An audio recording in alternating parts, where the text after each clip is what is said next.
What's up, guys? Today we're talking about SoulStone Survivor and what it's like to play it.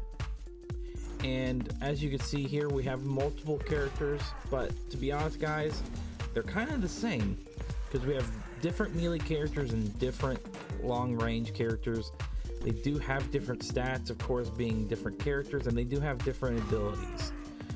But of course, we know melee characters do have more health and range does not, just because I have that little giveaway. I've only unlocked 4 characters so far, but they're pretty fun. We have different things here like blacksmith. You can make weapons, runes, where you can upgrade your character, and skill trees to upgrade their skills. And we also only have 5 maps so far, unfortunately, but I'm sure they'll add more later on. And each map does have different gems you can collect.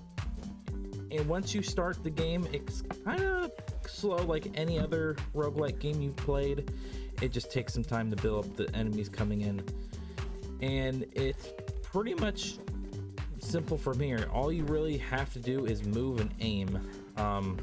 Yeah, and also you do have a dash to get out of big areas. Unfortunately, this is all you do. You pretty much just walk around hitting enemies with your melee weapon until you collect enough XP. But it's not a bad game at all. I really do enjoy it. If you want to spend your time, you're just killing some time and you want to have a game like this is it. And of course, these are like different abilities you can have, but they're like this one, and you just kind of throw knives at the enemies. But there's so many different abilities in this game, it's kind of crazy. And you pretty much rinse and repeat, and you just get more XP, you kill enemies, and you get pretty much more abilities. And that's pretty much the game. But it's not a bad game, I would really say. And unfortunately, you do have to wait for more enemies to spawn, as I said. Like this guy, he just spawned in, and now you literally have to move. And it kind of gets more crazy, as I said, and you get more abilities and more and more and more until you start fighting bosses like this one right here. He's a pretty the bosses aren't hard, you just gotta watch out for their abilities. Nothing too crazy about the first boss, as usual, because you don't want to start a game off fighting a crazy boss.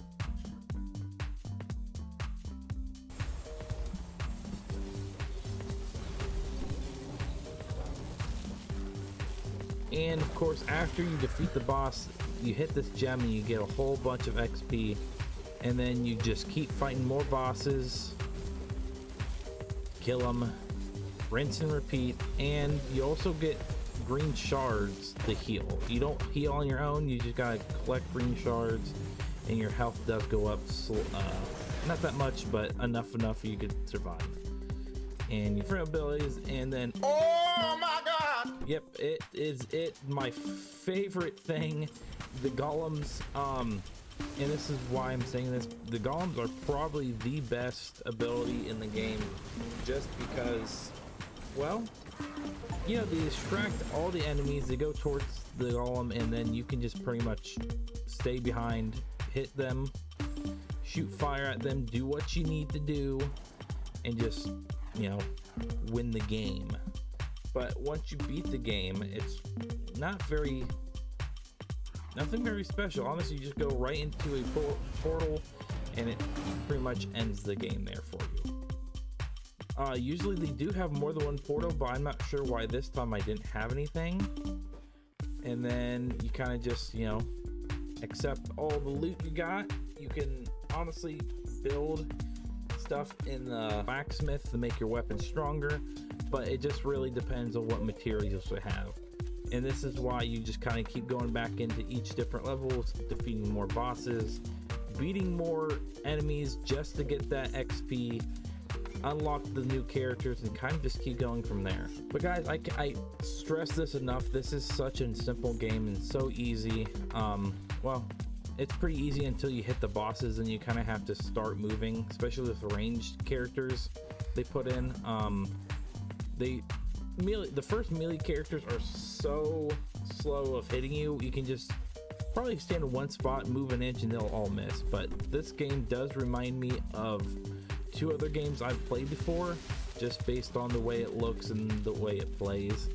Nothing wrong with that. I know some roguelike games will exactly feel the same, but they do have different things going on, which make them pretty unique. This game is pretty unique just because you can play this game for hours and just relax, you know, just have fun. If you are just bored one day and you decide to play this, please play it. It's pretty good. But the one thing I do not like about this game is just the fact that you rinse and repeat. There's nothing new except for new characters.